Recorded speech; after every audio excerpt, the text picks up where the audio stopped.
Welcome in another of our ongoing solutions for the timesheet industry, featuring time control. Today we'll be speaking about time control in the public sector and how time control can be particularly appropriate for those organizations that are public sector oriented. Let's talk for a moment about HMS.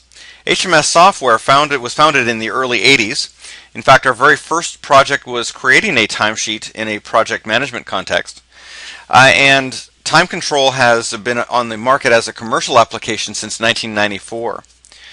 HMS has a number of alliance partners. It's well known in both the enterprise timesheet and enterprise project management industries.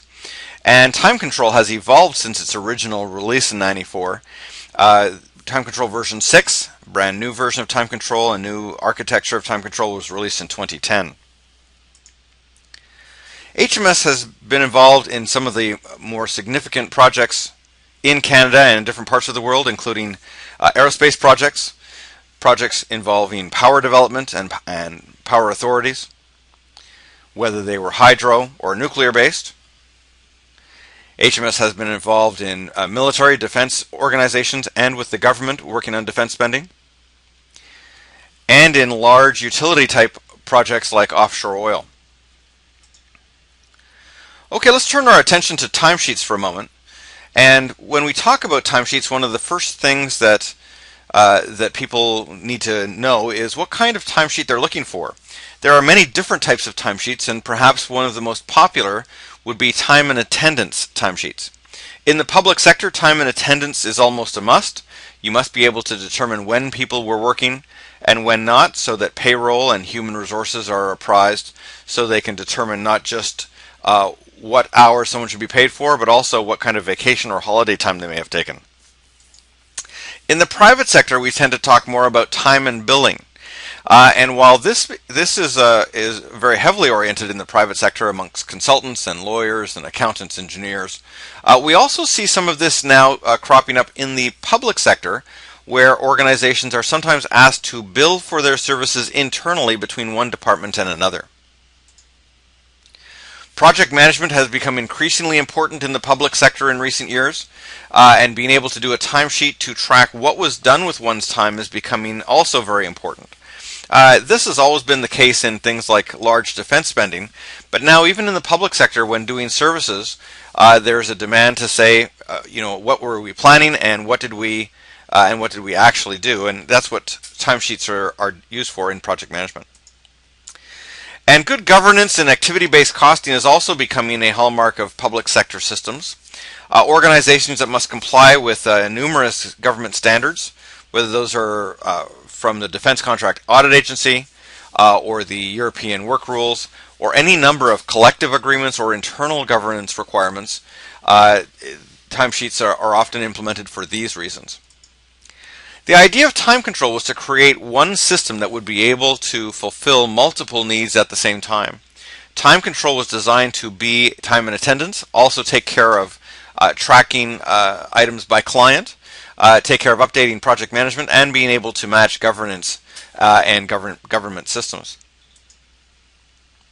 When we talk about the public sector in particular, there's challenges that meet the public sector with regards to timesheets that are becoming more and more prevalent.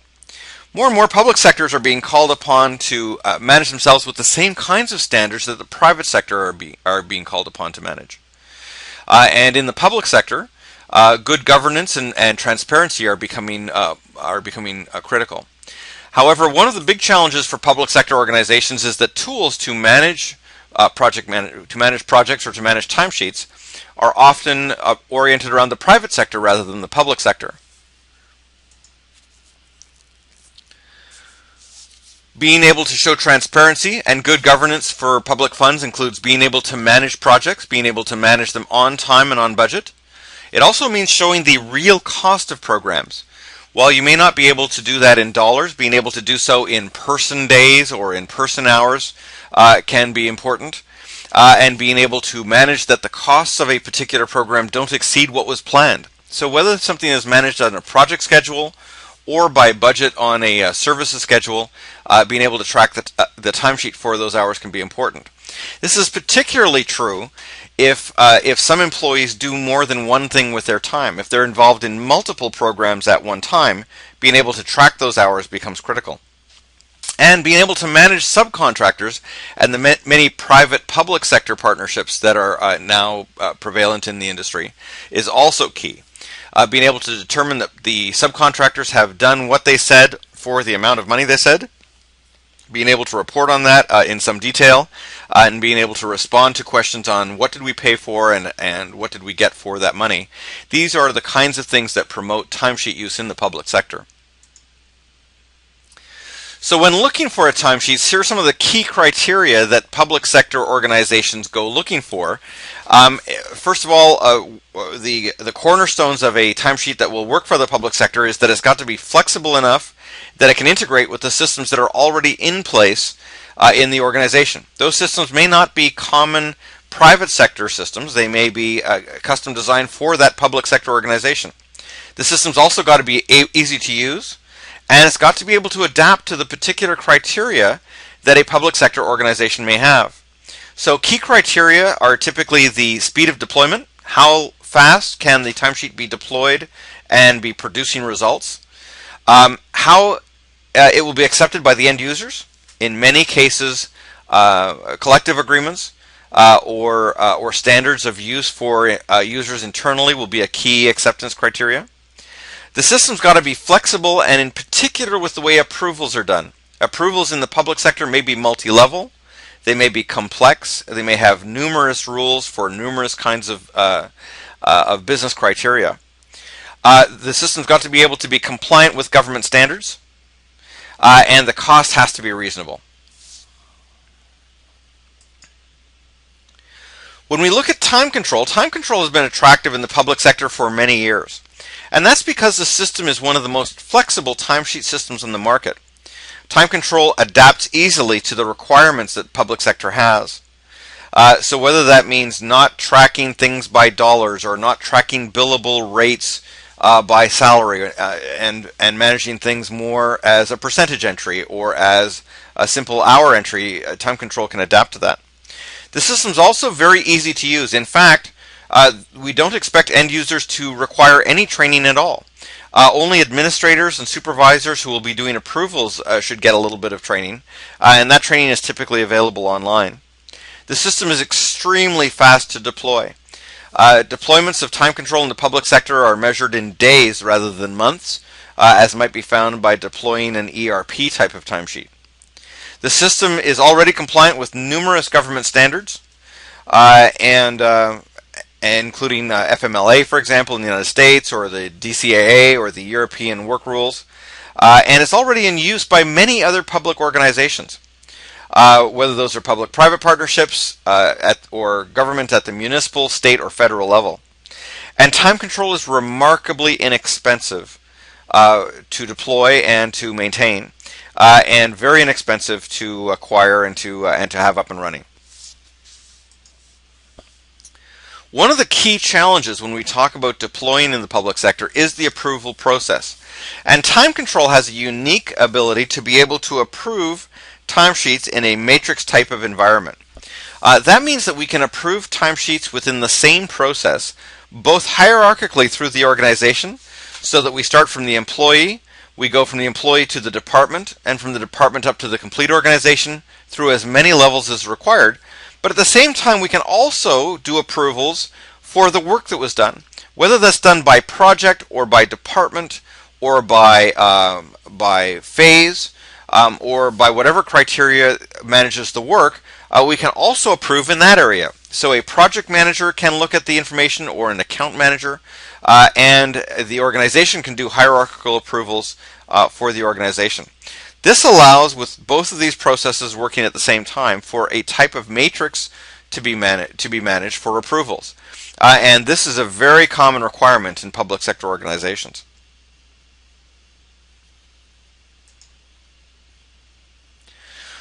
When we talk about that as a flow of information, information can start from a project management system, it can start from a simple list of work, or for users that have time and attendance, it may just start with a simple I was present or I was not present. In fact, TimeControl can even populate a timesheet so that people only need to enter exceptions such as time off if it's being used by some people only for an HR type of timesheet for tracking vacations and time off.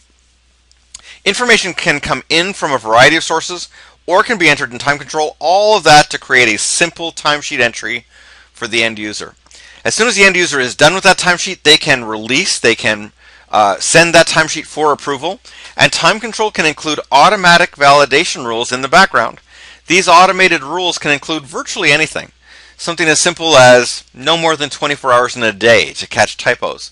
But also it might be something complex like, if you are working under this collective agreement, then you are allowed to work only so many hours at regular time, and you will then have to work additional hours at overtime. These kinds of things can be tracked immediately inside the timesheet. Once the timesheet has passed the automated rules, which is done instantly upon release and approved by the end user to make sure it has passed those rules, then it can go through the hierarchical approvals for the organization and go immediately down to the finance system. TimeControl can link to virtually any finance system because we create transaction files that can be read by virtually any system on the market. At the same time, information can go back to the project manager to be able to check for any adjustments that need to be made, and if you are linked to a project management tool, to send that information back to the project management tool when required.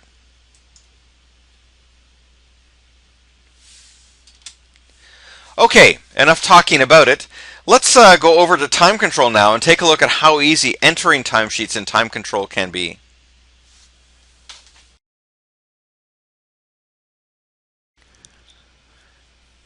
Here we are in TimeControl 6. I've logged in as Gail Robinson. Gail's an individual. You can see she has only a couple of options at the top of the screen. We'll log in as someone else before we're done to take a look at logging in as an administrator. But for Gail, really the only thing that she would do is to enter her timesheet or perhaps make requests for vacation. And she can do that by clicking on Timesheet Entry. You can see her dashboard is telling her that she hasn't taken any time off for vacation or sick leave or personal time, and that she's missing 2 timesheets that were expected of her. So we can go ahead and add a timesheet. Here we're in the timesheet view. This is a timesheet that was released already to her supervisor Tom for approval. And we'll go and add another timesheet for the following week. And TimeControl will then create a timesheet for us, either a blank timesheet or a timesheet with preloaded charges in it. And here we can just add a line to this timesheet and choose from, optionally from project list. Here we have a list of possible projects, and we'll put in some time from the HMS software project. Pick a charge description. See how we're working on the project office, and we have an automatic rate here. And we can say that half the time was spent on this. And let's add another line for meetings. That would come from the internal project. And again, all of these kinds of projects are set up during configuration of TimeControl. And we'll just say meetings took up the rest of the time. And we can then fill in a 40-hour week. So TimeControl has all kinds of options on this page. Now we've set up the page here to show a range of information by project, by charge code. First of all of these terms are changeable. So if we don't use projects, if we have account name or client name, we can change that. If we don't use charge code, if we use task or timesheet category, we can change that. Here we have an estimate to complete, which is a project management oriented thing, but all of these fields can be changed and can even be removed. Here we can say, I'd like to take away some of these fields. I can take away the estimate to complete field, show the user who's the auditor for this line, show a rate code or not. These are optional fields. And when we're done, we can have the fields that we wish right in the system. We can add freeform notes for this page.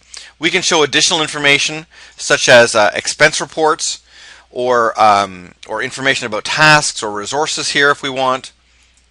All of this is possible to do right inside of the main screen. We can expand or contract as much information as we require in this timesheet. When we're done with the timesheet, really the only thing to do is to release it for approval. It's going from Gail to her supervisor Tom. It's saying, "Are you sure you want to release?" I'm going to say yes. In the background now, TimeControl will check any validation rules. I don't need to send an email to Tom. Any validation rules that we wish for this can be done, and this timesheet then goes to Tom as a completed timesheet. One of the other things that Gail can do is that she can enter a request for vacation or for some time in the future. A time request allows you to create a category of time in the future that you'd like to ask for approval for. A common type of time might be vacation, to request your vacation time. And here we have some time requests. We'll go to the time request view. There, we just released that timesheet. And now we'll go to the time request view, and we'll add some time. You can see we have some personal time asked off already. So Gail has a personal time off, some more time requested off, and a request for some holiday time off. These are either in draft or waiting for Tom to approve.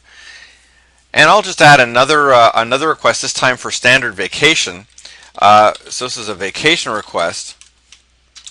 And we'll say that that's going to happen sometime in the future. Let's say in the month of December. We'd like to take some time off in between Christmas and New Year's. Christmas is going to fall on a Saturday this year, so from Monday the 27th until Friday the 31st, Gail would like to have that time off. And she gets to choose then what she'd like to allocate it against. Personal time, vacation time. In this case, we're going to say personal vacation time. And we can default a rate in there to say, well, that's against the regular standard rate for Gail. She could have also taken time from banked hours. And we'll say that she wants to take 8 hours per day, which is a normal day. And this is regular. I can type, there we go, vacation. And when Gail makes that request, then we'll see the detailed information of that request, which will include one line for each of the days, for each of the charges. And so we have here is the vacation request. Let's go take a look at that line. So now we can see we have one of each of these lines. If we wanted to take a half day off, then we could insert one additional line and say, well, just 4 hours on that day. Same thing as if we want to remove a day and say, well, no, I didn't want that day. But this request in its entirety will now go to Tom for approval. And if Tom approves it, then when Gail gets to that week, this time will be automatically entered into her timesheet as a preloaded charge. If she wants to change it at that time and say, well, she meant to take vacation, but now she's going to work, she's able to do that. Otherwise, the time will be automatically entered. Well, so that's Gail as an entry level person, and you may have many of those. But let's log out and come back into the system as an administrator, and see what else Time Control can do for us when we come in as a full administrator in the system. So I'll go into the system as Joe Gardner. Joe is a full administrator in Time Control, and one of the options we see is that Joe can log in as himself, or he's been given the permission to go in as the delegate of either Barbara or Jane to represent them in the timesheet system. Time Control allows delegation for different people, and we can see that there's a number of different views here. Now we have a whole series of tabs, and even inside the timesheet tab, there are additional options that were not available to Gail. And here we have, for example, reporting. And we can see posted timesheet reports, which is going to load first. The place that each tab starts is defined by the user, and we can simply say, I'd like to see that view. We're going to double click and say, let's see that report. We can see that we're looking at a report that looks very much like Excel, enough that that Time Control can save that information as Excel. To be able to save it for other purposes.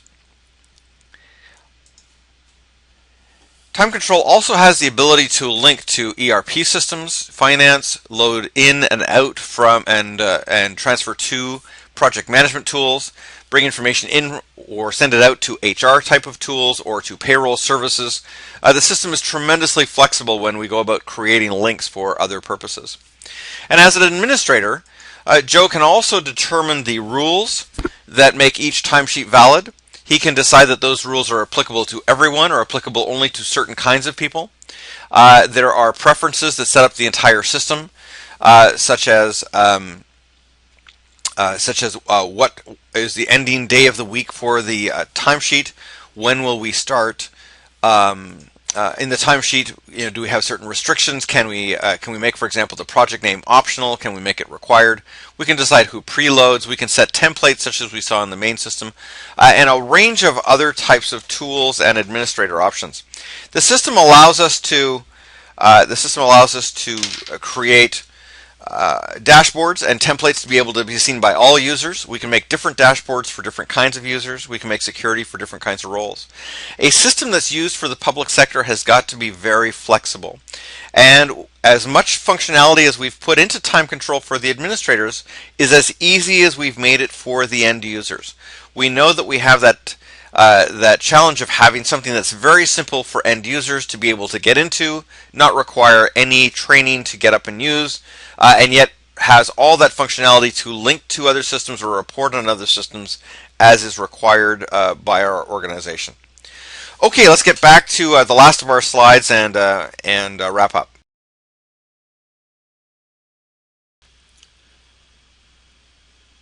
Okay, welcome back. Let's start to wrap up here.